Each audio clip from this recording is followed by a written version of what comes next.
ভারত বাংলাদেশ সম্পর্ক নিয়ে এবার গুরুত্বপূর্ণ পর্যবেক্ষণ দিলেন পররাষ্ট্রমন্ত্রী এস জয়শঙ্কর। স্পষ্টতই তার বার্তা কিন্তু যে কোনো প্রতিবেশী দেশের সঙ্গে সম্পর্ক ভালো রাখতে গেলে উভয় দেশেরই স্বার্থ সুরক্ষায় জোর দিতে হবে। এক্ষেত্রে বাংলাদেশ এবং ভারতবর্ষের মধ্যে সম্পর্ককে ঠিক রাখতে গেলে দুদেশের সমঝোতা এবং স্বার্থ সুরক্ষায় জোর দিয়েই সম্পর্ককে আগামীতে আরও দৃঢ় আরও মজবুত করতে হবে বলে দিল্লিতে একটি অনুষ্ঠানে বার্তা দিলেন এস জয়শঙ্কর।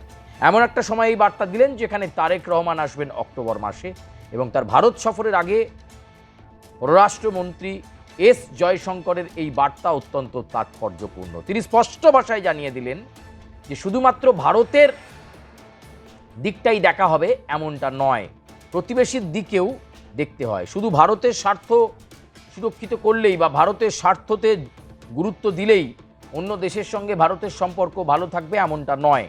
ভারতের সঙ্গে বাংলাদেশের সম্পর্ক দাঁড়িয়ে আছে সমঝোতা এবং দেশীয় স্বার্থের উপর। ফলে এক্ষেত্রে যেমন বাংলাদেশের স্বার্থকে গুরুত্ব দিতে হবে, ভারতবর্ষের স্বার্থকে গুরুত্ব দিতে হবে। উভয় দেশ একে অপরকে তার স্বার্থে গুরুত্ব দেবে এবং সমঝোতা বাড়বে। আপনার পুজো পৌঁছে যাক বিশ্বের দরবারে। প্রতি বছরের মতো এবারও আর+ নিউজ নিয়ে এলো শারদাঞ্জলির সেরা সম্মান 2026।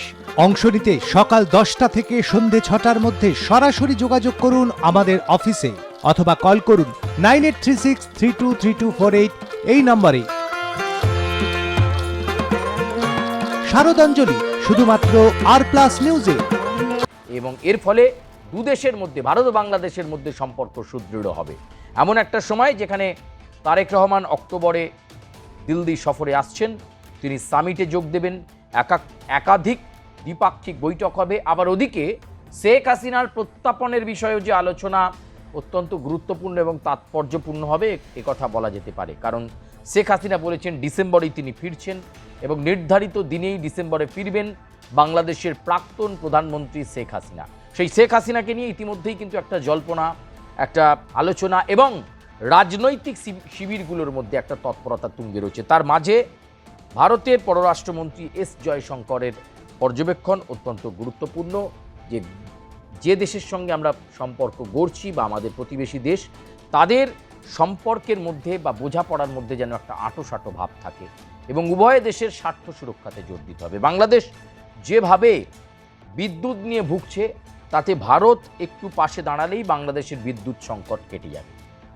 ডক্টর ইউনূস যেটা পারতেন সেটা তিনি করেননি, তার ফল ভুগতে হচ্ছে বাংলাদেশকে এবং চাপের মুখে পড়তে হচ্ছে বাংলাদেশের প্রধানমন্ত্রী তারেক রহমানকে।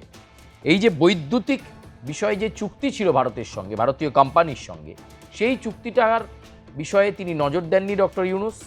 অন্তর্বর্তী সরকারের প্রধান উপদেষ্টা থাকা অবস্থায় যদি পারতেন ডক্টর ইউনূসের পক্ষে সম্ভব হলে বকেয়া যে টাকা ভারতবর্ষের বিদ্যুৎ কোম্পানি ছিল সেই টাকা মিটিয়ে দিলেই পর্যাপ্ত পরিমাণে বিদ্যুৎ সরবরাহ করে দিত ভারতীয় কোম্পানি, কিন্তু সেটা হয়নি, স্থগিত করা হয়েছে। ফলে এই বিষয়গুলো এখন ঝালিয়ে নেওয়ার দরকার রয়েছে। তাই কারণে এস জয়শঙ্করের মন্তব্য যে দুটি দেশের স্বার্থ সুরক্ষায় জোর, সমঝোতায় জোর দিলেই ভারত বাংলাদেশের সম্পর্ক সুসংহত হবে। তবে শেখ হাসিনা নিয়েও দিল্লির এই অনুষ্ঠানে জয়শঙ্করকে প্রশ্ন করা হয়েছিল, তবে এই বিষয়টাকে তিনি আলোকপাত করতে চাননি বা এস জয়শঙ্কর কোনো মন্তব্য করতে চাননি। শেখ হাসিনা ভারতীয় সংবাদ মাধ্যমকে একান্ত সাক্ষাৎকারে এবং তার পরবর্তীকালে দিল্লিতে সাংবাদিক বৈঠকে অডিও বার্তা দিয়েছেন এবং সেখানে তিনি বলেছেন যে তিনি জানেন তার জন্য বাধা অপেক্ষা করছে, তিনি জানেন যে সামনে ষড়যন্ত্র রয়েছে, তবু তাকে দেশে ফিরতেই হবে এবং তিনি ফিরবেন। ফলে শেখ হাসিনার এই বার্তার পর বাংলাদেশে উত্তাল পরিস্থিতি।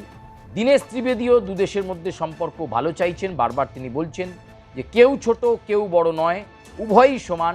ভারত বাংলাদেশের সম্পর্ক একেবারে আগের মতো হোক, দুদেশের মধ্যে বাণিজ্যিক সম্পর্ক সুদৃঢ় হোক, দুদেশের মধ্যে সংস্কৃতির বিনিময় ঘটুক, দুদেশের মধ্যে ভাবের আদান প্রদান আরও ভালো হোক। শেখ হাসিনার সময়ে যেভাবে ভারত বাংলাদেশ সম্পর্ক সুসংহত ছিল বিগত কয়েক বছরে, সেই সম্পর্কের ফাটল আরও চওড়া হয়েছে। তাই এস জয়শঙ্কর এই কথাটা বলেছেন, কিছু ভেবেই তিনি বলেছেন এবং তিনি বলেছেন একটু সময় দেওয়া এবং দু দেশের স্বার্থ সুরক্ষিত করলেই ভারত বাংলাদেশ সম্পর্ক আগের মতো হয়ে যেতে পারে। অত্যন্ত তাৎপর্যপূর্ণ এই প্রেক্ষাপটে এবং ভারত বাংলাদেশের এই সম্পর্ককে সামনে রেখে ইতিমধ্যেই এস জয়শঙ্করের এই মন্তব্য তাৎপর্যপূর্ণ হচ্ছে। তারেক রহমান ভারতে আসবেন না এই জল্পনা ছিল। অবশেষে তারেক রহমান তিনি আসছেন। তিনি জানেন যে ভারতবর্ষকে বাংলাদেশের উন্নয়নের জন্য, বাংলাদেশের বিভিন্ন কাজের জন্য কতটা প্রয়োজন রয়েছে ভারতবর্ষকে। কি রে, তোর বেশ র্যাশ হয়েছে দেখছি। হ্যাঁ রে, কি করবো বলতো, র্যাশগুলো কিছুতেই কমছে না।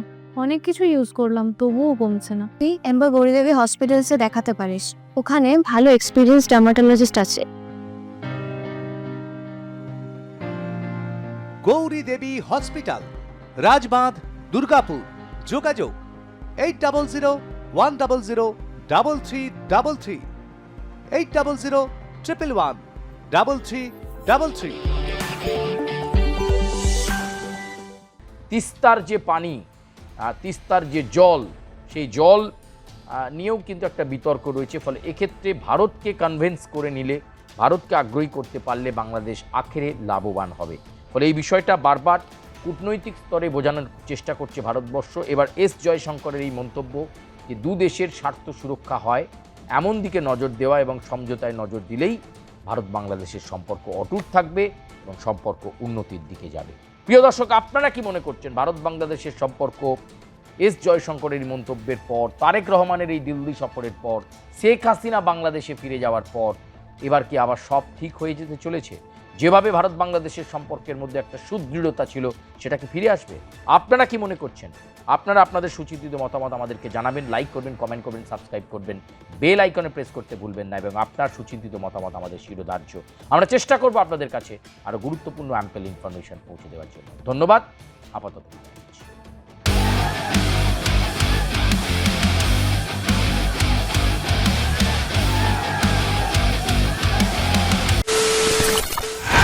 খবরের নামে প্রতিদিন সন্ধে আপনার ড্রয়িং রুমে কি শুধুই চিৎকার চেঁচামেচি খেয়ে আসে?